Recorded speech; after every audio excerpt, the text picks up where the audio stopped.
Good afternoon, everyone. It's nice to see all of you.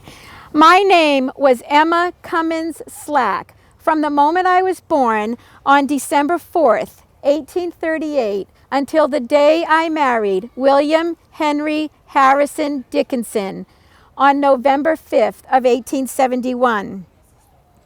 I was born in Manchester, Maryland, to Andrew Slack and Mary Ruff. They were of German and Scottish descent. My father passed away when I was 6 months old. It was a Wednesday night. He had gone to bed, June 19th of 1839, and he never woke up again. His obituary stated, and this is a quote, "is supposed to have died in a fit of apoplexy."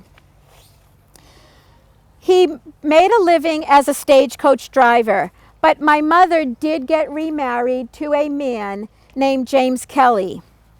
And they had 2 children together, Laura and Lamar.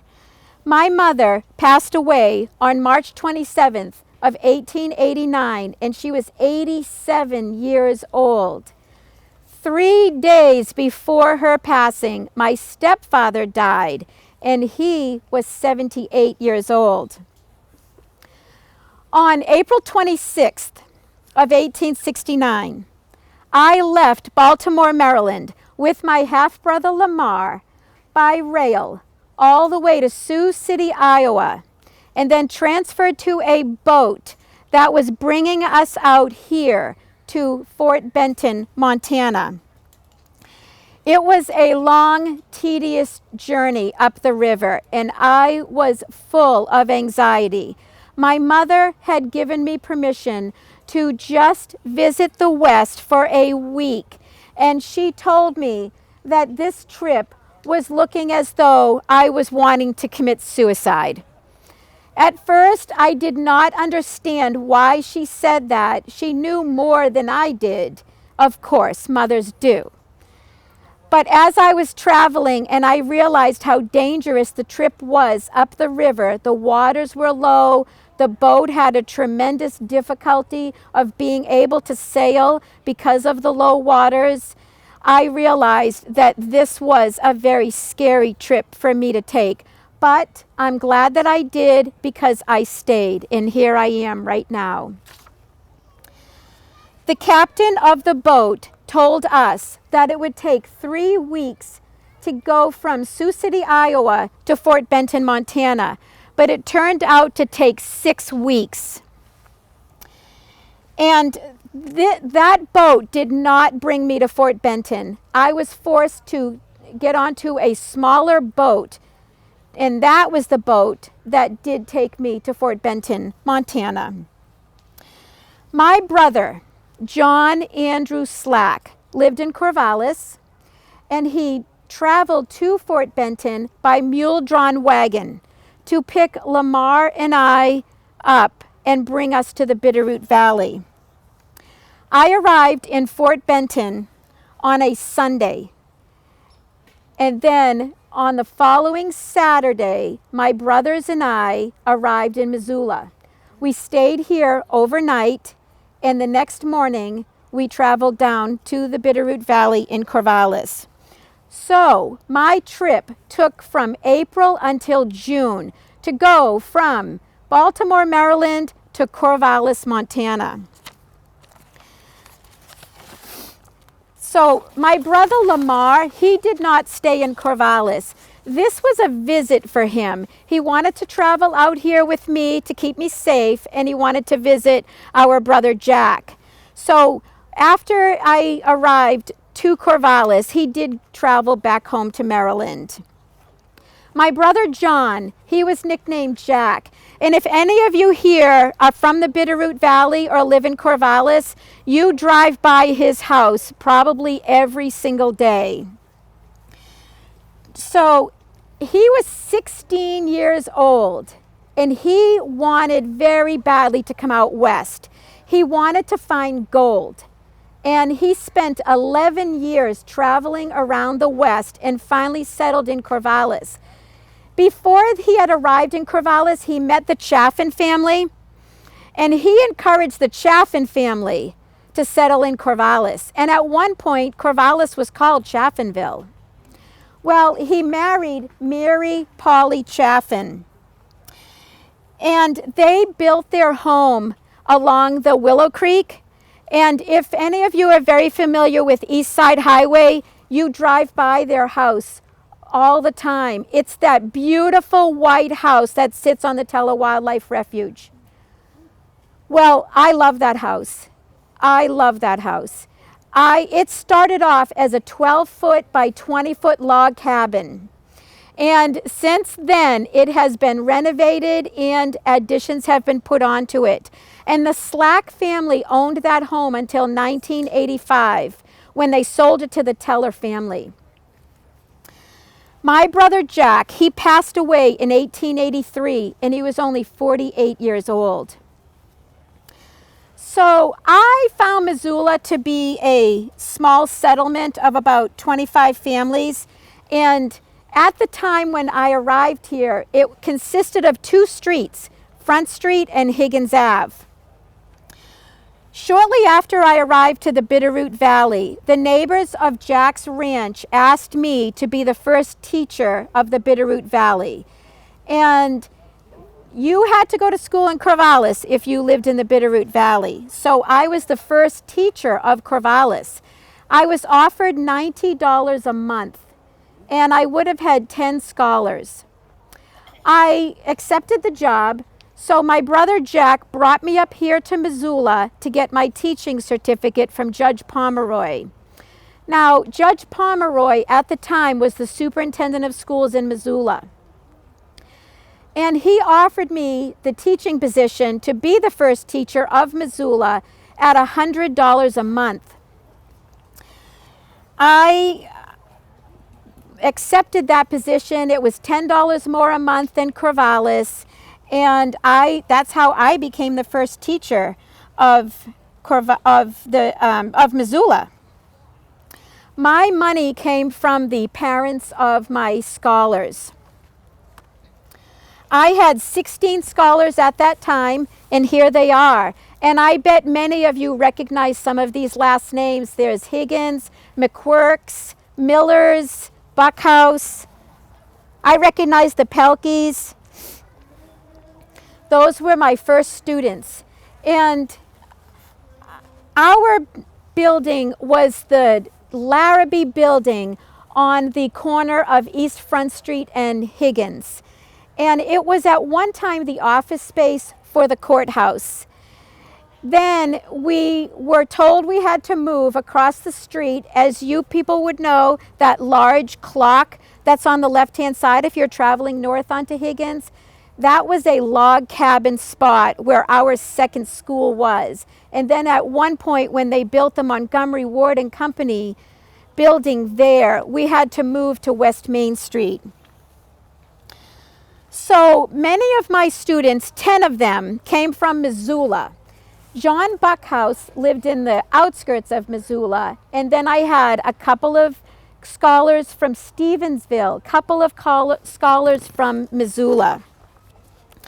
And some of them started school at the age of 4. Can you imagine being at school when you're 4 years old, and you might have kids there who are 12, 15, 16, I had rules that I was obligated to abide by if I wanted to keep my teaching position, and here they are. So I'll read some of them to you. You will not marry during your term of your contract. You will not keep company with men. You may not ride in a carriage or automobile with any man unless he is your father or your brother. You may not dress in bright colors, and you may not dye your hair. I taught for 3 years. I taught 1869, 1870, and 1871. And in 1870, that's when the school moved to West Main Street. And if you were to go to Fort Missoula now, there is a school there that was a school that I taught at. So by by the time the school moved to West Main Street, I had 24 scholars. And during my time of teaching, the school term was 3 3-month terms. So my first term was June through August of 1869. And during the course of my teaching, I taught 5 terms. In my classroom, if the children had books from home, that's what they brought in. So they were all mismatched books. I had a small painted blackboard that one of the men in town just made for me. I had a table and chair for myself, and I had a bench that all of my scholars had to sit on. And then one common scenario that occurred frequently and scared me so much was a group of Flathead Indians would peer into my classroom windows and watch me teach. I didn't know why they were there, but after some time it occurred to me they're just excited about the children learning. They're excited about the schools being here, and they were very friendly, and I wasn't afraid of them any longer. And that wasn't the first experience that I had had with Indian interaction. The first one was frightening to me very much. It was when I was traveling by boat from Sioux City on the first boat to Fort Benton. And a group of Crow Indians had just finished an encounter with Sioux Indians. And they forced themselves onto our boat for a free ride to their destination, which turned out to be Fort Bismarck. Well, they ate all of our food, and they did their war parties the entire time that they were on that boat. And I want to take a moment to talk about a good friend of mine, Sarah Elizabeth Countryman Woody. And she was known to her family and friends as Lizzie. And she was hired to be a teacher in 1870. She had to resign very shortly after she did accept the position as teacher because her mother passed away in Deer Lodge and she had to go there to take care of her family. So the school board asked me to continue teaching in 1870, and of course I agreed to do that. By 1871, I had 13 boys and 17 girls in my classroom. Now, when I moved to Missoula from the Bitterroot Valley, I lived with the Warden family. And Mr. Warden was like a surrogate father to me. I was having this wonderful conversation with him one day, and I had told him that I didn't think I would ever get married because I could not cook on a hearth. Well, he laughed at me. I guess he found that funny, but I was very serious, and he promised me he would give me Mrs. Warden's stove if I did ever get married. And he did follow through with that promise when I did get married. So, marriage. One time in November of 1871, I went down to visit my brother Jack in Corvallis, and I met William Henry Harrison Dickinson. And I married him. I met him in the month of November and married him November 5th. And I stayed married to him till he died. We were married for 39 years. So that worked out. Yay. So I was 33 years old by the time I was married. And my ring came from gold that was mined in the Cedar Creek property, which all of you know now as Superior, Montana. Okay. So William and I made 5 children together in our 39-year marriage. Our first child was Lamar Fithian, and the name Fithian came from William's great-grandmother's maiden name. And so he was born on September 18th of 1872, but we lost him on February 19th of 1878 to scarlet fever. His gravestone is right there. And if I didn't have this poster, I would walk over there and tap on that. Our second child, who is right next to Lamar, was Juliet. And she was born on January 5th of 1874, and we lost her on August 13th, 1874. She was only 7 months old. Our third child was Harriet, and she was born in 1875, and then she was born on June 8th, and Laura, our fourth child, was born on July 9th of 1877. And our youngest child, William, he was born on September 6th of 1882. And shortly after Lamar was born, he was just a tiny baby. We were living in a 2-room home that was behind the post office, but attached to the post office. And one day when I was at home, I fell and I broke my hip. I walked with crutches for 3 solid years. And during the course of the 3 years I was on crutches, that's when I gave birth to Juliet.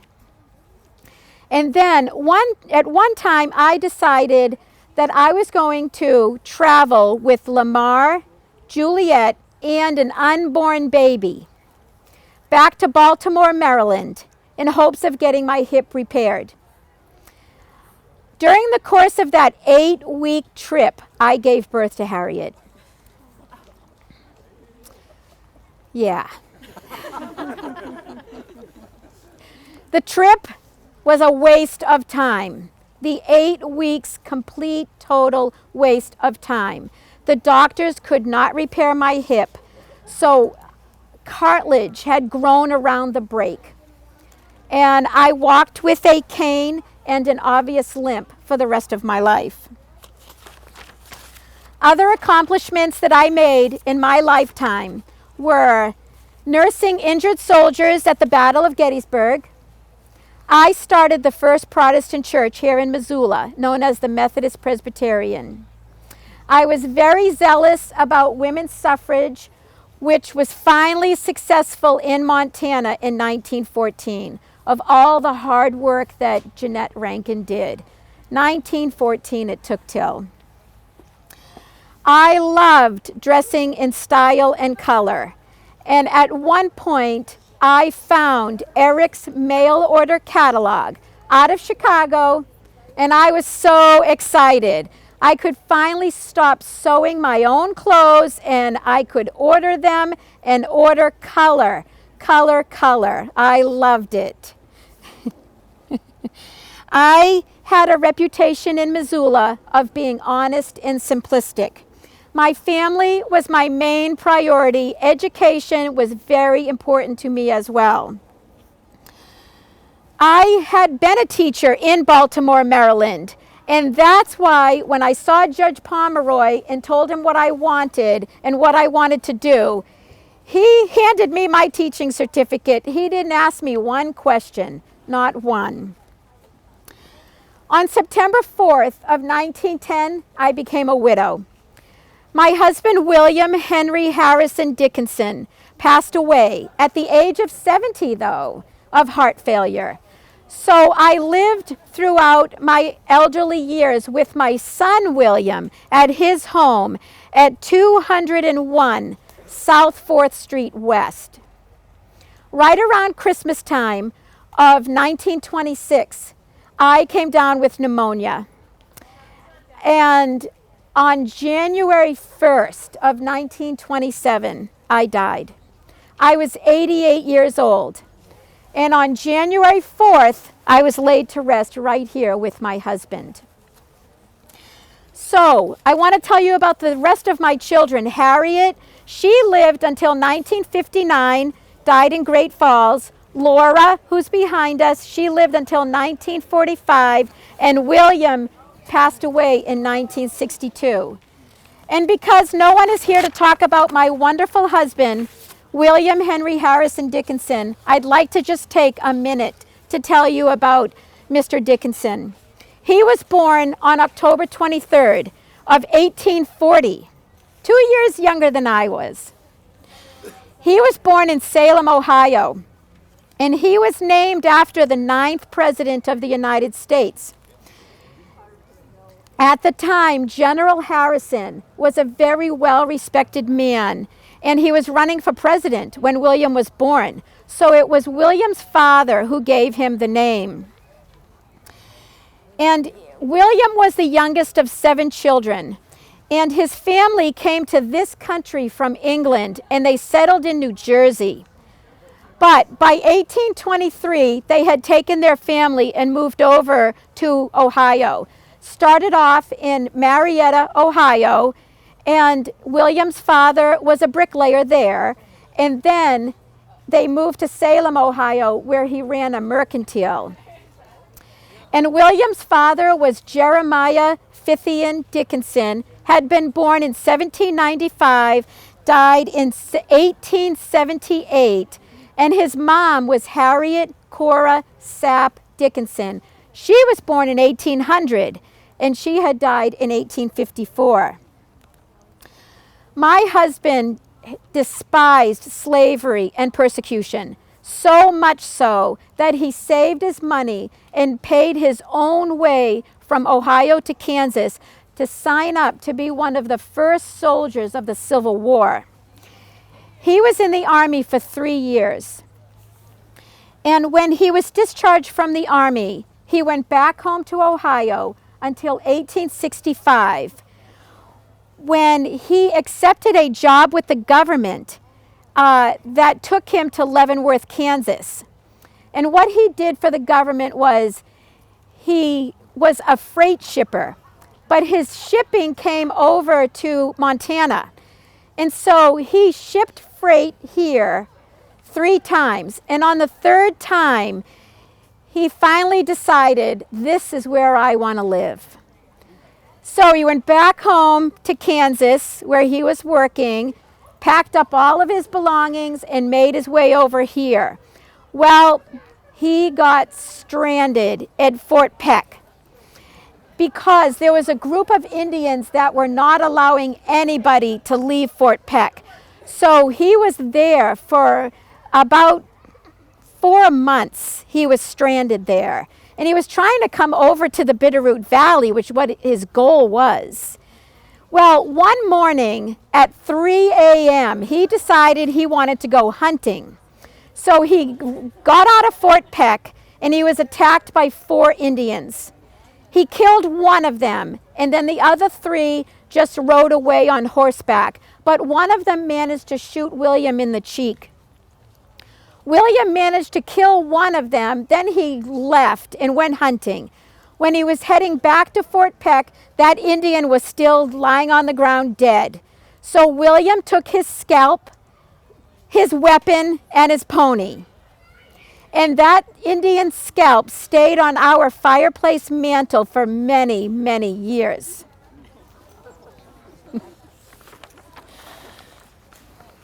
So when he was finally able to leave Fort Peck, he traveled to Corvallis, and he took the job that I declined. So my husband was the first teacher of Corvallis when I was the first teacher of Missoula. William taught in Corvallis for 1 year, and then he moved up to Missoula, and he opened the very first photography business in Missoula. And then a year after that, he was commissioned as the first Republican postmaster for Missoula. They paid him $240 a year. He was the postmaster for 14 years until 1886. By then, they paid him $2,400 a year. My husband was also an investor in real estate and in mining businesses. And he and I operated a variety store at the 100 block of East Front Street. My husband also served as the superintendent of schools and the school clerk for Missoula. Thank you, everybody. Thank you very much.